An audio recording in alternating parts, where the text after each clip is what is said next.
Leap Valley Junior School.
Abikwase mashogo mukama gobimuwanguzenga mutadde mikono gyo mukama taata mubeere n'ekisa olunaku olwaleero okutandika leero n'obuvunanyizibwa obumukwasibwa obeere naye emirembe n'emirembe mu Kristo Yesu mukama waffe mwesabidde. Abakulu mu lujja luno nabadde nnyo nga njagala nnyo okukuza omukolo guno ogwa muzeeyi wange ne kinkakatako okulaga abantu n'ensi ti meeya yeetaaga omuntu anaaba akola ki amuddira mu bigere anaamakinga those decisions nga zituusa okukola ki okukolebwa. Bannaye mu butongole njagala mbalage Sam Wagaba Gita nti yagenda okudda mu bigere by'omugenzi eri Gita. Abali yonna gye muli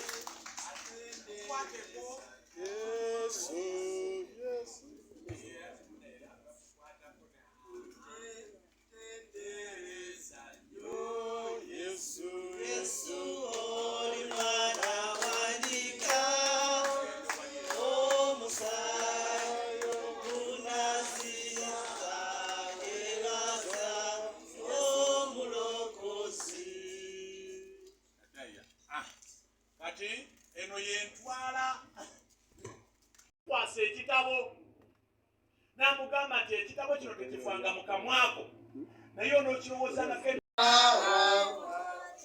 When Jesus will sing, praise the Lord, let us have a river.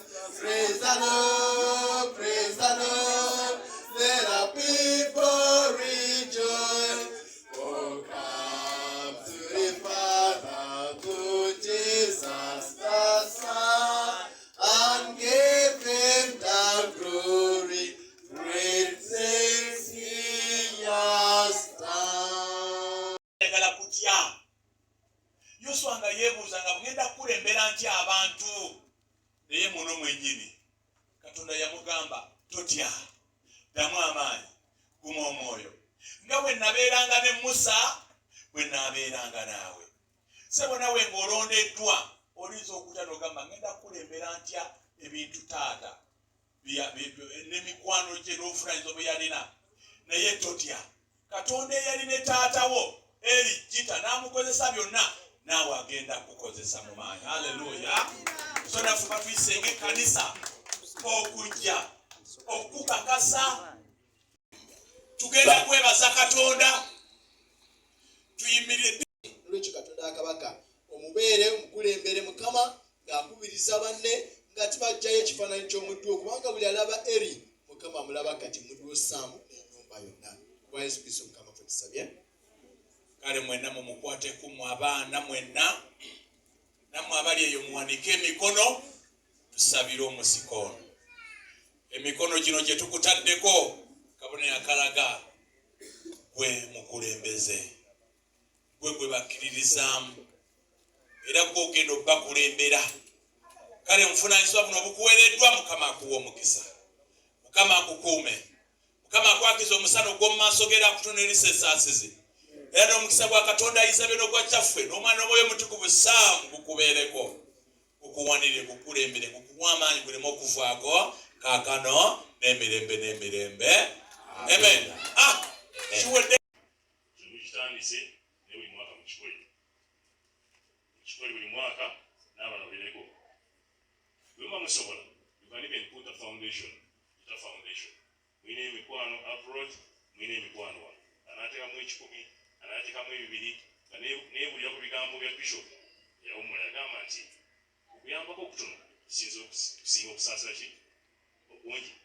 N'abaana baffe tebasoma bawambira mu ggoma ng'ebyobulamu bikyali bwe bityo nga tuzimba amatent wing nga neebaza meya n'abalala tusaba abasobola otukwasizaako omunaatandikawo foundation eyo naffe abakutte olusoolo tunaaba kyetuteekamu olw'okujjukira taata n'emirimu egy'ekino gye yakola olwokuba sirimu ogekibolunaku. I alone I cannot change the world. Samwiri ogenda wa okunoonya Dawudi nga yalina okudda okubeera kabaka wa Isirayiri. Bwe yaleeta abaana bonna abaaliwo Katonda amafuta ge yafuse ku Samwiri ng'omubaka we, yatuuka n'abuuza yali taata wa famire eyo mwerabidde erinnya Yese. Bwe yabuuza Yese abaana Yese bwe yali alowooza nti baali balina okudda oba baali balina okubeera anointed okufulwako amafuta bakulembera Isirayiri. Ye Yese ku bwayese bwe obw'obuntu bonna yabaleeta. Naye olw'okuba nti Samwiri yali mufuka amafuta nga Katonda alina gwe yali alonze, yamugamba teriiyo mulala ti waliwo ali awo bw'atyo bw'atyo. Oba alina eyo ku ttale tuleeta oyo. N'olwekyo twagala kukkiriza nti Samwiri ono oba Saamu Gita si yabadde afunga abaana bonna ab'okugenza Gita, naye Katonda ono gw'alonze. Njagala tukkiririze mu bukulembeze bwa Samwiri Gita onako. Eri Gita olwali gwatuwadde. Ng'omuntu oba ng'omukulembeze w'ekibuga ky'e Kokonjeru mbadde nnina obulumi ku mutima ebbanga ddene olw'emigozobano gibadde mu famire y'omugenzi Eri Gita. Ate ng'effe ng'e Kokonjeru tumutwala nga ye Mandela waffe. Kubanga ebintu byakoze e Kokonjeru nze nadda mbigerebye ddala ndi Joshua nga naye nga tosobola zijjamu. Era bangeraageranya ntera okugamba abantu abamu ne mbagamba kituufu. Munsuubira mu bintu bingi. Naye ebbanga lina akabeera mu ntebe y'e Kokonjeru ntandika kwavula bwavuzi ku bbanga n'ebintu omugenzi Eri Gita byakolera Kokonjeru. N'olwekyo njagala okusibira entanda ssebo kuba mbadde Saamu nkula gwe omulundi ogusoose. Kweta okusinkana mu ofiisi. Nfunye nga amaluwa mangi agava ku disitulikiti eri e Lugazi nga mulina ebitatambula bulungi awaka nsaba obigatte. Nze bwe najja e Kokonjeru twalina abajjukira ab'e Kokonjeru twalina omuwaatwa oba rift ekituli ekinene nga wali abaali ku mugenzi kati wonna bagenzi ekyennaku mugenzi Saamanya n'omugenzi Gita. Naye nze bwe najja naye ngatta abantu b'e Kokonjeru ebyo ne biggwaawo. Era ebbanga ne mbadde e Kokonjeru tobadde ndoolito ya bufuzi. N'olwekyo naawe nsaba ssebo ogoberera ebigere ebyo. Nsaba ogatte famire eyo bonna bawala bo batabani bo bonna bamaama bo bonna ogamba gatta famire eyo. Tosikidde bya bugagga ebiri mu Kokonjeru n'ebirala bisimanyi by'omugenzi Gita osikidde omusaayi wabula ozze ogatte. Era kulinamu essuubi ddene nnyo kyogenda gatta famire y'omugenzi Gita. Basebo ne banya ebigambo bitono olwo. Batata batusabidde simanyi kye mutukoze kubanga tubadde n'ennyota nnene. Nze mmwe taata wammwe mwamulabanga nga mulaba. Namulabira ddala emyaka kumpi nga 45 yamala mu nsuku. Era bwe yava esseeta okudda e Kokonjeru nze omu ku baamuwerekera. Era ne bw'abeerangayo ng'alayira buli banyuma lwa myaka 5 oba 4 ng'abeera Kokonjeru.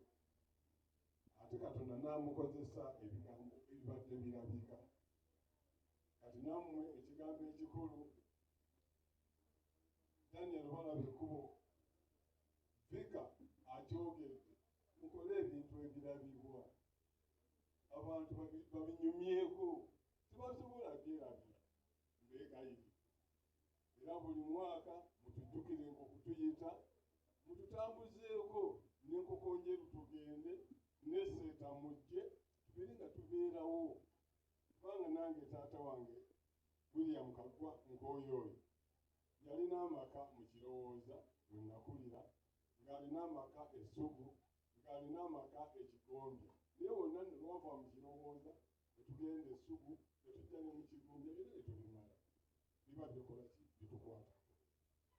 Naye nga bwe batusabidde ekisembayo nga sinayita muganda wange mukulu wange Ssennyonga mubeere nga mumanya the church of Luganda. Ffe tulinza ne Gita mwe yali mumanye who is the bishop of Mukono Diocese, ani muwandiisi we, ani provost we ng'obamanyi. Vika wuno waali ate tokoma omanyi ne Ssaabadinkoni akutwala paka ku musumba wa wansi. Kijja kuyambanga ng'otambula bulungi n'ekkanisa yo. Era bw'onoobanga n'obuzibu tajja kutiba kwebuuza. Nze mbalaba nnyo abakyala abaami Sentongo Saliba Kitameyo Kokonjeru County Council. Njagala okwebaza Katonda olw'obulamu bw'omugenzi Erigita n'omukulu ku mukwano olwaleero. Naye njagala okukubiriza abantu bonna naddala ababeera nga tuzadde ne tubeera ng'ate enkuza tebadde y'abaana. Famire y'omugenzi Gita yali yakuza bulungi abaana, naye waliwo ebintu ebitonotono ebibadde mu famire oba oli awo ebadde ebiruddewo n'okuba nti n'omukolo guno tegubadde guluddewo okutuuka. Embeera ey'okulwana ebyobusika bassebo ne bannyabo abantu mu ggwanga lyonna ddala no mu Uganda evudde nnyo ku byenfuna. Tukuzenga abaana baffe nga tubagamba nti ebintu bye nnina awaka si bibyo, nze benna ebibyo bwe kusoma bwe bugagga bwendekedde bwensi bwenkuwadde, naye ebintu bye tusigaza awaka bibeera bintu bya famire. Nolwekyo abaana bye tukuza nga balowooza nti ebintu by'obugagga bwe tulina ate nga tetubakuliza nga basajja n'abakyala abakozi kyannaku. Nolwekyo mu Buganda njagala okukubiriza abantu nti ebintu by'obusika abaana bye tubalekera byagabana na kulwanagana bannaabwe. Nolwekyo okuwadde muze nnyo mu Buganda naye twagala kutegeeza Abaganda n'abantu baffe bonna mu Buganda nti abasika basikira musaayi si bya bugagga bye tulese, kubanga si buli mutaleka ebyobugagga. Bangi abaleka nga tebalina kye balese mu nsi, naye n'obeera nga obusise kudda mu bigere by'oyo eyaliwo, era olina okubeera nti olina kumwefaanaanyiriza nga bwe yakolanga, kubanga naye ojja kwesanga naye talwanya birwanire byosanzeewo okulowooza nti kakati k'otudde mu ntebe olwekyo byosanzeewo byogenda okutwala ne banno tutandika okubanagana entalo. Kino kirekawo abaddewo abooluganda bonna bonna abaddewo, ndaba nga waliwo okutegeeragana okuliwo kuba nafuna amaluwa mangi kokko okuva ewa RDC Buyukuli okuva ewa DPC Erugazi nga bireeta akakuubagano awaka. Kyobalaba tuluddewo n'embeera okufaana bweti, naye kyemumanyi era kyezikirizaamu nti tebakimaliriza n'ono omwana gwe batadde mu musika abooluganda bagenda kudda wamu era bagenda kutambulira wamu.